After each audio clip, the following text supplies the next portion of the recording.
Olá, meu nome é Ana Caroline, eu sou bailarina, professora e coreógrafa. Eu sou arte educadora na rede pública de ensino, sou diretora de um coletivo de dança, sou especialista em arte educação e nessa videoaula eu vou falar um pouquinho sobre dança em cadeira de rodas, falar de alguns pontos históricos, falar um pouquinho da classificação das deficiências físicas para a gente entender como isso vai funcionar na prática de dança em cadeira de rodas. E vou falar um pouco mais detalhadamente sobre a parte de lesões na medula espinhal,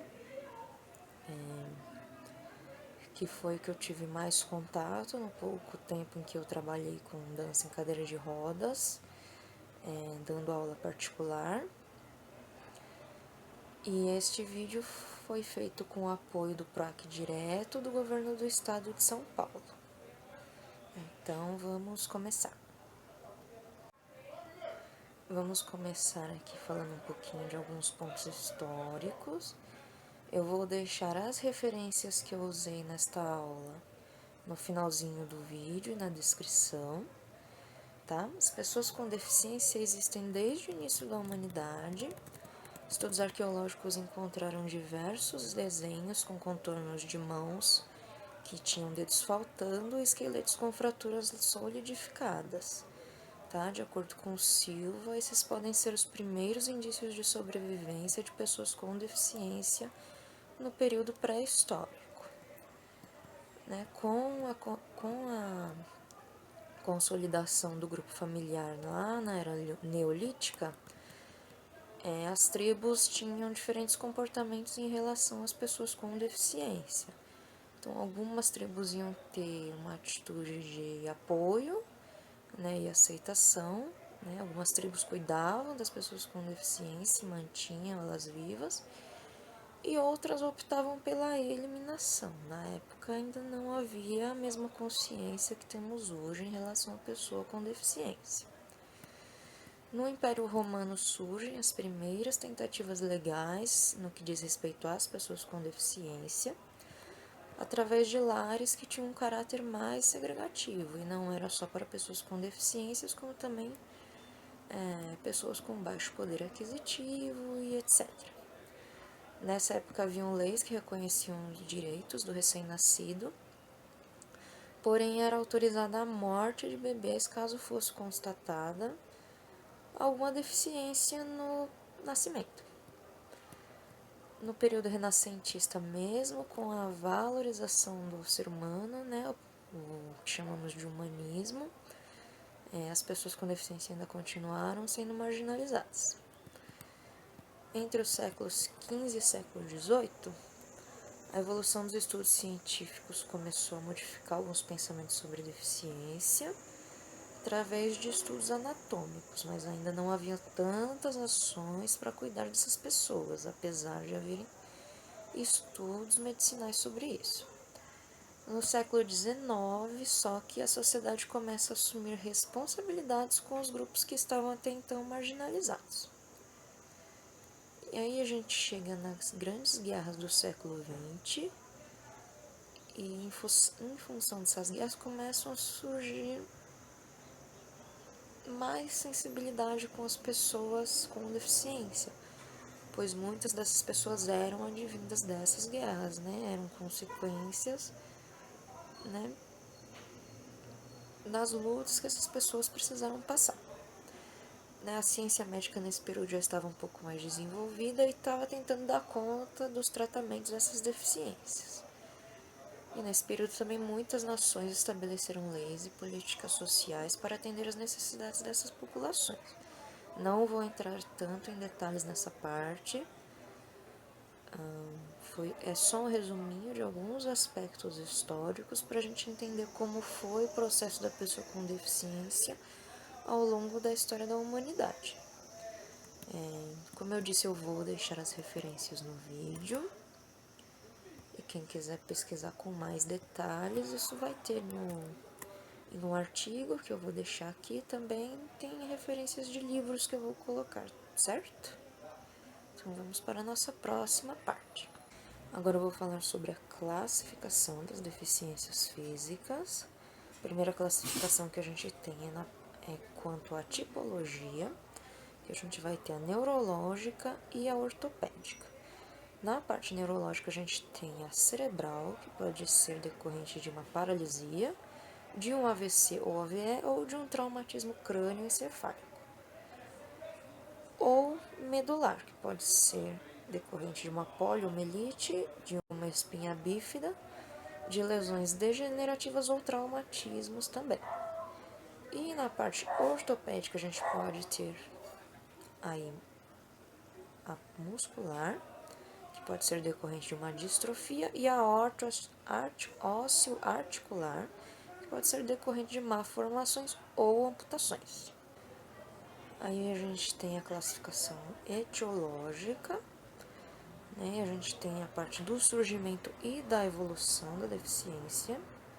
Quanto ao surgimento da deficiência, ela pode ser congênita, que pode se manifestar naturalmente, ou que já nasce com o indivíduo. Ela pode ser adquirida, que pode ser depois do nascimento, pode ser em decorrência de infecções, de traumatismos ou de intoxicações. A gente tem aí o surgimento pré-natal, que ocorre durante a gestação, o perinatal, que pode ocorrer entre os últimos períodos intrauterinos e a primeira semana após o nascimento, e o pós-natal, que pode ocorrer nas primeiras 6 semanas após o nascimento. E a gente tem 2 tipos de evolução da deficiência. Pode ser progressiva, onde o curso é o agravamento, o crescimento ou a propagação daquele tipo de doença ou infecção. Pode causar a morte do indivíduo ou uma debilidade séria ou a falha de um órgão. Dependendo do tipo, pode ser reversível. E a gente tem a evolução crônica, que tem um curso mais lento de longa duração, sintomática ou assintomática, que pode ser tanto congênita quanto adquirida. Quanto à topografia, a gente tem as plegias e as paresias. As plegias são aquelas deficiências físicas onde a gente tem a perda total da função muscular e a perda da sensibilidade. E as paresias, a gente tem a perda parcial da função muscular com presença de sensibilidade na região afetada. Na parte de plegias, a gente tem a tetraplegia, que é a perda total das funções motoras dos membros superiores e inferiores. Temos a paraplegia, que é a perda total das funções motoras dos membros inferiores. A hemiplegia, perda total das funções motoras de um hemisfério do corpo, né? Então, o corpo, né, a gente tem 2 hemisférios, a gente pode perder o total das funções de apenas um desses hemisférios. A triplegia, que é a perda total das funções motoras de 3 membros, então não necessariamente vai afetar o corpo inteiro. E a monoplegia, que é a perda total das funções motoras de apenas um membro. E quanto às paresias, que a gente não tem a perda total, mas ainda mantém alguma sensibilidade na região, a gente tem a tetraparesia, que é a perda parcial das funções dos membros superiores e inferiores, a paraparesia, que é a perda parcial das funções motoras dos membros inferiores, a hemiparesia, perda parcial das funções motoras de um hemisfério do corpo, a triparesia, que é a perda parcial das funções de 3 membros, e a monoparesia, que é a perda parcial de apenas um membro. No vídeo eu estou passando tabelas com todas essas informações para ficar mais fácil de visualizar, porque é muita informação. Vou falar com um pouco mais de detalhes agora sobre a lesão na medula espinhal, sobre alguns cuidados que se deve ter na hora de selecionar atividades físicas para essas pessoas. Né? Essa aula que a gente vai falar sobre dança em cadeira de rodas, então a gente tem que pensar em todos os aspectos que englobam este assunto, porque a gente precisa cuidar da integridade física e psicológica do nosso aluno, certo? Retomando um pouquinho a parte histórica, algumas décadas pessoas que com lesão medular tinham uma expectativa de vida mais baixa e morriam facilmente em decorrência de infecções e complicações provenientes do sedentarismo, o que não significa que isso ainda não possa acontecer. Lembrando que mesmo que hoje a gente tenha mais assistência, não são todas as pessoas que têm acesso a esse assistencialismo. Mas a atividade física pode ter um foco na reabilitação e na melhora da condição física da pessoa com deficiência, tá? Então, vamos a alguns aspectos anatômicos da lesão na medula, tá? Primeiro, vamos entender o que é a coluna vertebral. A coluna vertebral é a estrutura de sustentação composta por corpos ósseos e ela é dividida em 5 regiões, tá? A gente tem a região cervical, a região torácica, a região lombar, a região sacral e a região coxígea, certo? A gente tem 7 vértebras cervicais, 12 torácicas, 5 lombares, 5 sacrais e 4 coxígeas. E eu estou passando a imagem com detalhamento da coluna vertebral que fica bem melhor de visualizar assim. A medula espinhal é integrante do sistema nervoso central e o papel das vértebras é proteger a medula. Tá? Ela provém um centro de ações reflexas e canal de ida e vinda de informações para o cérebro.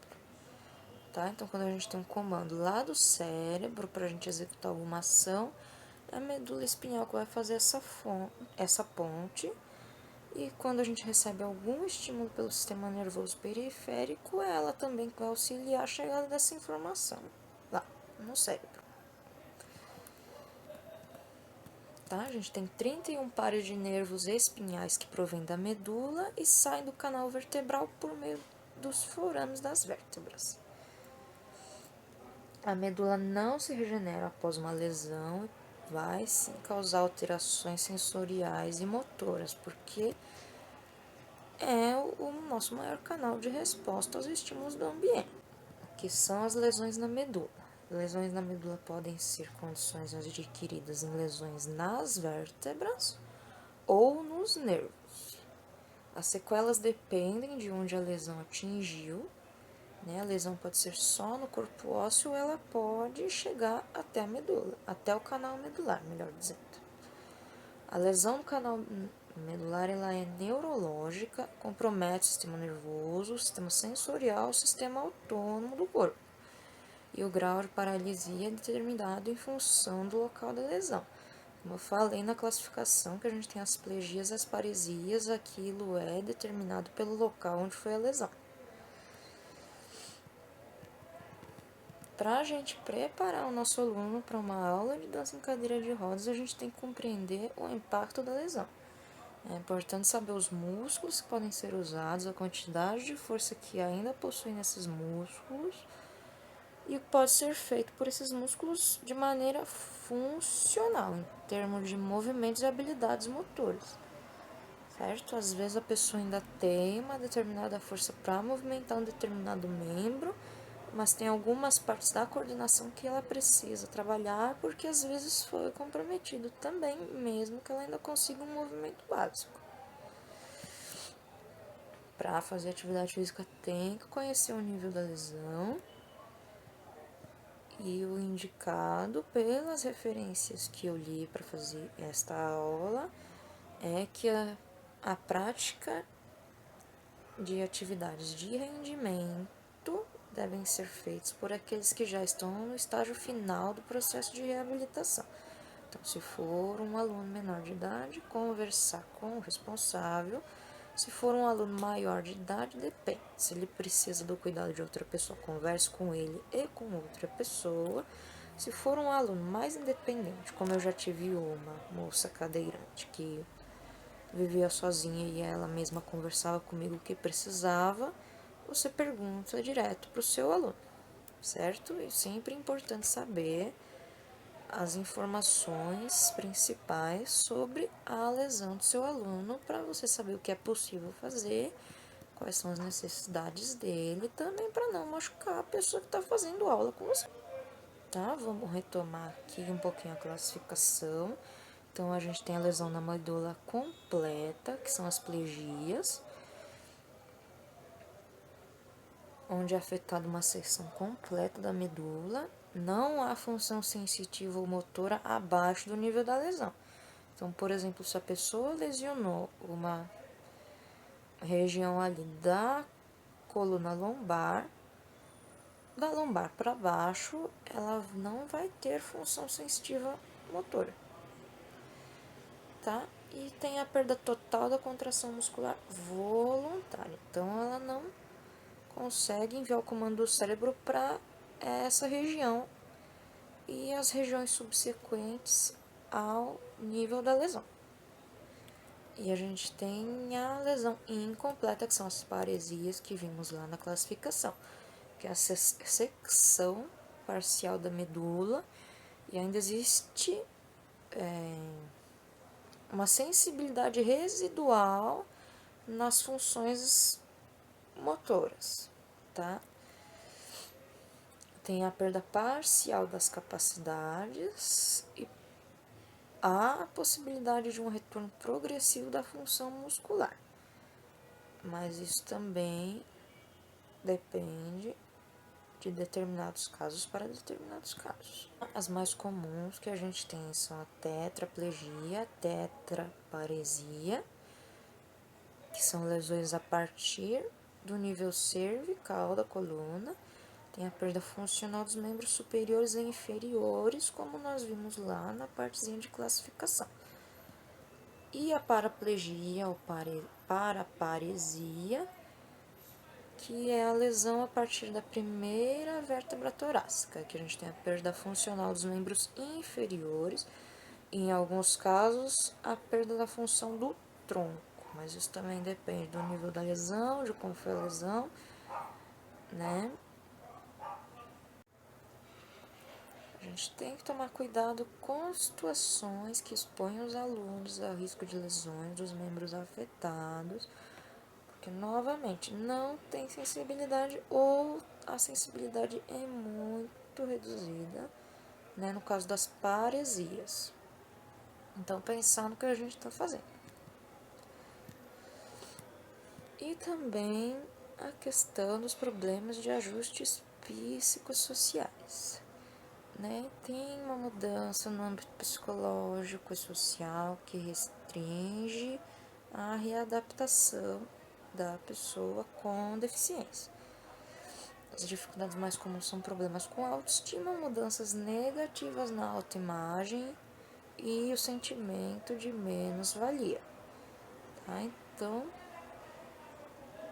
eu já tenho a dificuldade de aceitação da condição que o corpo está naquele momento. É um processo longo e difícil. Então, a gente, como profissional, tem que tomar muito cuidado com a nossa abordagem e no que a gente vai exigir do nosso aluno. Isso não significa que a gente não vai tentar tirar o melhor dele, mas é sempre de bom senso tomar cuidado com o que a gente planeja para a pessoa com deficiência. Mas também não significa que a gente vai dar uma aula ou montar alguma coreografia de qualquer jeito. A gente pode sim tirar o melhor daquele aluno, mas sempre usando bom senso e levando em consideração as capacidades que ele tem. Vamos falar um pouquinho da poliomielite, que também é conhecida como paralisia infantil.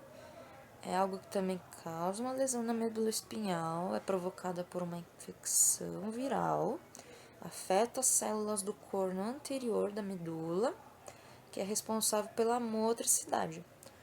A sensibilidade nesse caso não é prejudicada, tá? Ela pode ser manifestada nos primeiros anos de vida E aquela coisa, cada caso é um caso e as sequelas não necessariamente são as mesmas em todos os casos.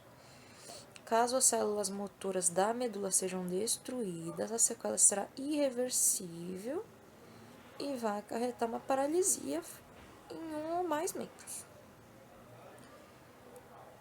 A poliomielite é erradicada em muitos lugares, pois já existe a vacina disponível, muito importante. E a minoria dos casos que há necessidade de locomoção em cadeira de rodas. Quando a sequela existe, é possível quase sempre caminhar de forma independente. E às vezes é necessário o uso de órteses compensatórias, mas só em casos que são necessários. As órteses são equipamentos que auxiliam o movimento, tá? Elas são diferentes das próteses.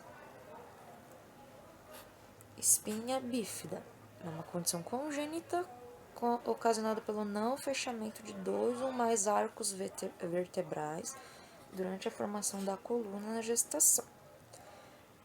Com essa malformação, o material interno pode extravasar. Isso também pode comprometer a motricidade da pessoa. Existem 3 tipos existem 3 classificações de espinha bífida. A mielomeningocele, que é o extravasamento do canal medular e perda facial, parcial ou total das funções. A meningocele, que só extravasa a membrana que cobre o canal medular, ela é um pouco menos grave. E a oculta tem uma deformação no fechamento das vértebras, mas não sai nenhum material delas. Ela é mais rara e também é a menos grave. Na meningocele e na espinha bífida oculta é possível, por meio de procedimento cirúrgico, impedir que se desenvolvam sequelas. Mas 80% dos casos de espinha bífida são a mielomeningocele. Quando eu falo em dança em cadeira de rodas, eu gosto de pensar tanto no aspecto funcional, o aspecto de condicionamento, quanto no aspecto artístico. Tá? Objetivamente, o que a gente precisa pensar na parte funcional? A flexibilidade para reduzir a espasticidade dos músculos que não têm inervação, que é o que eu falei lá nas sequelas anteriores que pode acontecer. Fortalecimento, principalmente nos alunos que ainda têm movimento no tronco e nos membros superiores, porque é o que vai auxiliar ele na independência e na autonomia dele. Então, ele depende desses músculos para fazer o que ele precisa fazer no dia a dia. E a resistência respiratória, que também é comprometida de acordo com o nível da lesão. A gente tem que pensar na independência do nosso aluno. Se o aluno faz fisioterapia ainda, tentar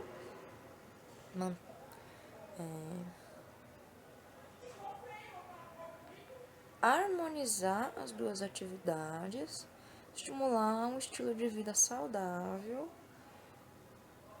para o nosso aluno se manter no dia a dia, certo? E o que a gente faz tem que ser compatível com as necessidades e as vontades do nosso aluno. A gente, novamente, tem que ter consciência das funções perdidas, possíveis distúrbios decorrentes das lesões e o que é possível dele fazer. Atividades para desenvolver na cadeira de rodas. Principal objetivo, dominar o manuseio da cadeira, porque é o que o aluno vai ter para se locomover. Tá? E a cadeira não torna o aluno inapto para atividades físicas. Ele só precisa aprender a lidar com aquilo.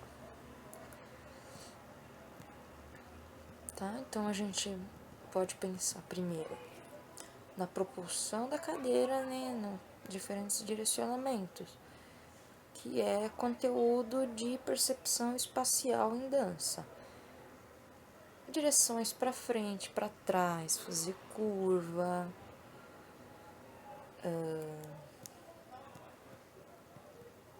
dependendo de onde você vai trabalhar com esse aluno.